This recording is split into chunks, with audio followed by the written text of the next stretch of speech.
আমি কাঢ়ি আনিম তেওঁলোকে ৰাজপথলৈ ওলাইছে ৰেলপথ অৱৰোধ কৰিবলৈ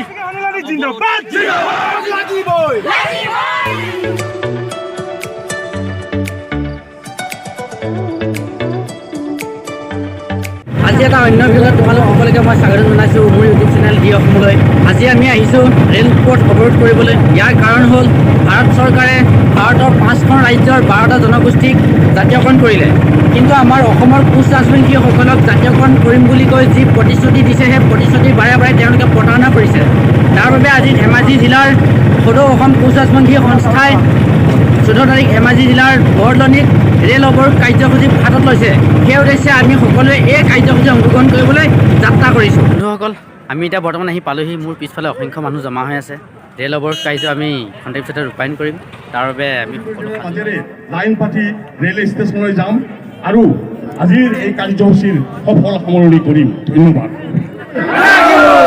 বন্ধুসকল দেখিবলৈ পাইছে এয়া প্ৰতিজন সদস্য ওলাই আহিছে তেওঁলোকৰ কাৰ্যসূচীক সম্পূৰ্ণ কৰিবলৈ বন্ধুসকল দেখিবলৈ পাইছে এয়া বৰ্তমান ৰেলপথ অৱৰোধ কাৰ্যসূচী লোৱা হৈছে আৰু তাৰ বাবে হাজাৰ হাজাৰ জনতা ওলাই আহিছে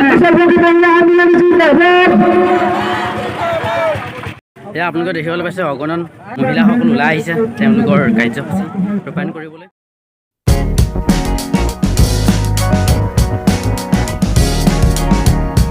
মানুহ আহিছে আপোনালোকে দেখাব চেষ্টা কৰিছে এবাৰ মানে সকলোকে লাগিবই ST লাগিবই আমাৰ দাবী মানিবই লাগিব সকলোৱে এই দাবী লৈ সকলোৱে তেওঁলোকৰ কাৰ্যসূচী ৰূপায়ণ কৰিবলৈ আহিছে আৰু ৰেলপথ অৱৰোধ কৰিব অসম চৰকাৰ আৰু কেন্দ্ৰীয় চৰকাৰক সোঁৱৰাই দিব বিচাৰিছে যে আমাৰ এই দাবী মানিবই লাগিব আৰু সেই উদ্দেশ্যে অসংখ্য জনতা ওলাই আহিছে এয়া আপোনালোকক দেখাব চেষ্টা কৰিছোঁ এয়া আপোনালোকক দেখাইছোঁ আগত অসংখ্য মানুহ গ'ল আৰু পাছতো বহুত আছে সকলোৰে দাবী ST লাগিবই আমাক সকলোৱে এটাই দাবী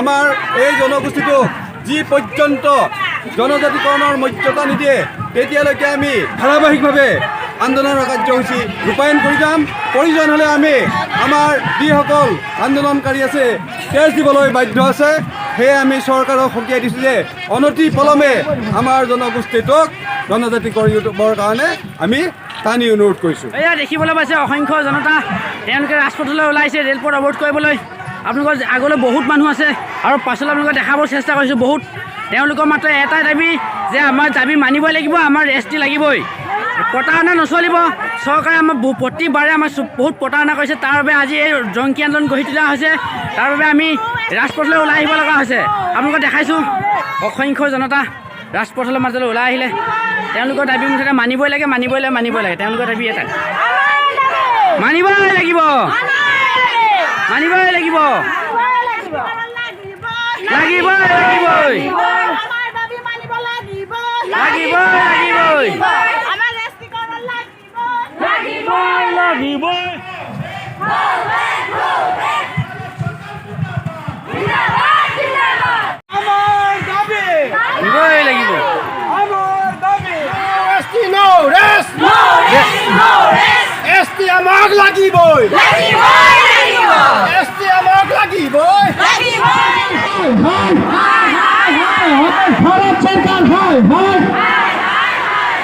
বৰ্তমান আহি পাইছোঁ ৰেল ষ্টেচন দেখিবলৈ পাইছে অসংখ্য অগণন জনতা তাৰ উপৰি পুলিচ প্ৰশাসনৰ তেওঁলোকৰ বাধা নেওচি জনতাসকল আগবাঢ়ি গৈছে তেওঁলোকৰ লক্ষ্য ৰেলপথ অৱৰোধ আৰু সেই লক্ষ্যৰ ওপৰতে তেওঁলোকে আগবাঢ়ি যিমান পাৰিছে গৈছে তেওঁলোকে দেখা পাইছে যে বহুতখিনি মানুহ বহুত জনতা আহি উপস্থিত হৈছে আহি বৰ্তমান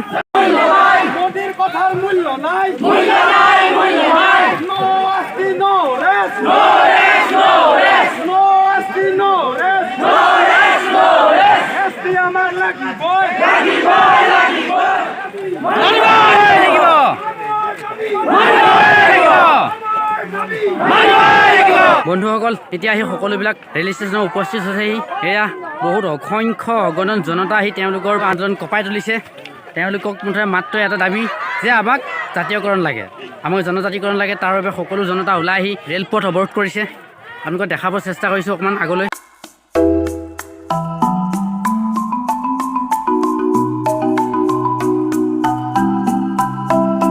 বিষয়টো কেন্দ্ৰীয় চৰকাৰৰ তাত আছে ৰাজ্যসভাত বিলখন আছে। গতিকে আমি ৰাজ্য চৰকাৰক অনুৰোধ কৰিম যে সোনকালে কেন্দ্ৰীয় চৰকাৰৰ লগত আমাৰ এটা দ্বিপাক্ষিক বৈঠকৰ ব্যৱস্থা কৰে। স্পষ্টভাৱে আমি কৈ আছোঁ যে আমাৰ সদৌ অসম যিসকল কোচ ৰাজবংশী আছে মানে নামনিৰ পৰা উজনিলৈকে যিসকল কোচ আছে সকলোকে তেওঁলোকে এছটিকৰণ দিয়ক, এছটি কৰক। আপোনালোকে ইতিমধ্যে গম পাইছে যে সদৌ অসম কোচ ৰাজবংশী সন্মিলনী, যুৱ ছাত্ৰ সন্মিলনী আৰু মহিলা সন্মিলনীয়ে এককভাৱে আমি আমাৰ জনজাতিকৰণৰ দাবীত আন্দোলন আমি ঘোষণা কৰিছোঁ।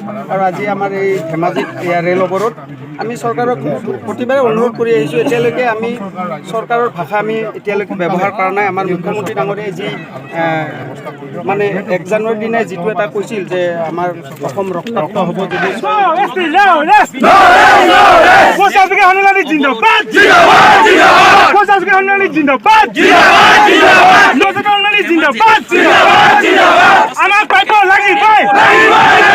তেতিয়া ৰাইজ স্বতঃস্ফূৰ্তভাৱে ওলাই আহে। এই আহল চৰকাৰৰ বিৰুদ্ধে আমাৰ কোচ ৰাজবংশী ৰাইজৰ আক্ৰোশ নিদিলে গণতান্ত্ৰিকভাৱে আন্দোলন কৰি আহিছে। আৰু এই আন্দোলনৰ প্ৰতিবাদত প্ৰতিবাৰে প্ৰতিটো চৰকাৰ আহে, প্ৰতিটো ৰাজনৈতিক দলে কোচ ৰাজবংশীসকলক জনজাতিকৰণৰ মৰ্যাদা দিম বুলি আমাৰ কোচ ৰাজবংশী সেই নিৰহ মানুহসকলৰ মাজত এটা ভুল বাৰ্তা দি পেলাই আমাক শোষণ কৰি আহিছে। আৰু তাৰ প্ৰতিবাদত আজি আমি সমূহ একগোট হৈছোঁ। আৰু একগোট হৈ আজি আমি জনজাতিকৰণৰ দাবীত আমি মানে ৰেল অৱৰোধ কাৰ্যসূচী লৈছোঁ। আৰু এই কাৰ্যসূচীত আমি যি দেখিছোঁ যে স্বতঃস্ফূৰ্তভাৱে অসমৰ বিভিন্ন জেগাৰ পৰা বিভিন্ন ঠাইৰ পৰা আজি এই কাৰ্যসূচীত আমি সহযোগ কৰিছে। আৰু ইতিমধ্যে আমাৰ কাৰ্যসূচী আপোনালোকে ইতিমধ্যে সংবাদ মাধ্যমত জানিব পাৰিছে যে শ্ৰীৰামপুৰত আমাৰ এটা বৃহৎ এটা গণতান্ত্ৰিক আন্দোলন হৈ গ'লে ট্ৰেইন অৱৰোধ। তাৰপিছত দ্বিতীয়টো হৈছে আমাৰ ইয়াত ধেমাজিত, আৰু ধেমাজিত আপোনালোকে নিজেই দেখিছে। আৰু ইয়াৰ পিছত আছে আমাৰ শিৱসাগৰ নাজিৰাত, আৰু ইয়াৰ পিছত আমাৰ আছে 30 তাৰিখে যন্ত্ৰ মন্ত্ৰ। এইখিনি আমি গণতান্ত্ৰিকভাৱে আমি আন্দোলনৰ কাৰ্যসূচী লৈছোঁ। আৰু এই কাৰ্যসূচীৰ লগতে 6 জনগোষ্ঠী, যি 6 জনগোষ্ঠী আমাৰ লগত আছে এতিয়া, সেই জনগোষ্ঠীৰ সহযোগত কালিলৈ অহা 5 বজাৰ পৰা 5 বজালৈ অসম বন্ধৰ কাৰ্যসূচী লোৱা হৈছে। সেয়েহে এইখনতে মই আমাৰ সমূহ সতীৰ্থসকলক আমি আহ্বান জনাইছোঁ, অনুৰোধ জনাইছোঁ যে অহাকালি আমাৰ যিটো বন্ধৰ ঘোষণা দিছে এই বন্ধৰ যাতে আমি সকলোৱে সহযোগ কৰোঁ। এইখিনিকে ক'লোঁ।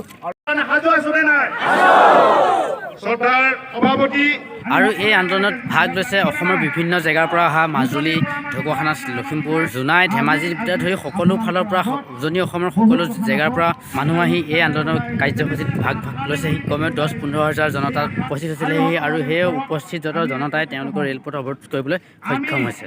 বন্ধুসকল, সদৌ অসম কোচ ৰাজবংশী সন্মিলনী আৰু চৰকাৰী বিষয়াসকলৰ মাজত এখন চুক্তি হ'ল।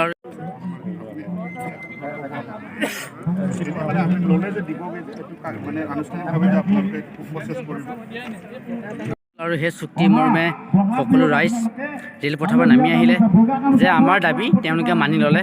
আৰু সেই দাবী মানি লোৱাৰ বাবে আমি জয়ী হৈছোঁ। আৰু এতিয়া বৰ্তমান সকলো ৰাইজ মোৰ পিছফালে থিয় হৈ আছে আৰু থিয় হৈ তেওঁলোকৰ বহুমূলীয়া ভাষণ শুনি আছে। আৰু এই ভাষণৰ অন্ততঃ সকলোবিলাক ঘূৰি যাব। আৰু এই আন্দোলনত ভাগ লৈছে অসমৰ উজনি অসমৰ বিভিন্ন ঠাইৰ লোকসকল, মাজুলী, লখিমপুৰ, ঢকুৱাখানা আৰু জোনাই আৰু ধেমাজি, উজনি অসমৰ সকলো জনতাই এই আন্দোলনত ভাগ লৈছে। আৰু সেইবাবে আমি জয়ী হৈছোঁ। অনাগত দিনত যাতে আমি এনেদৰে জয়ী হ'ব পাৰোঁ তাৰ বাবে আমি সকলোৱে সংকল্প ল'ব লাগিব। বৰ্তমান ৰেলপথ অৱৰোধ কাৰ্যসূচী ইমানেই আছিলে, সমাপ্ত ঘটিল। তাৰপিছত সকলোবিলাক জনতা বৰ্তমান ঘূৰি যাব।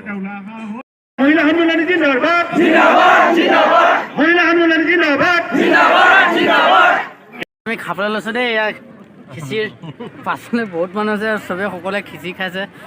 এইবিলাক অকণমান খোৱা বোৱা ব্যৱস্থা অকণমান কৰা হৈছে আৰু সেইকাৰণে বোলো অকণমান ধৰি লওঁ আৰু খিচিৰিটো খাই লওঁ দেই।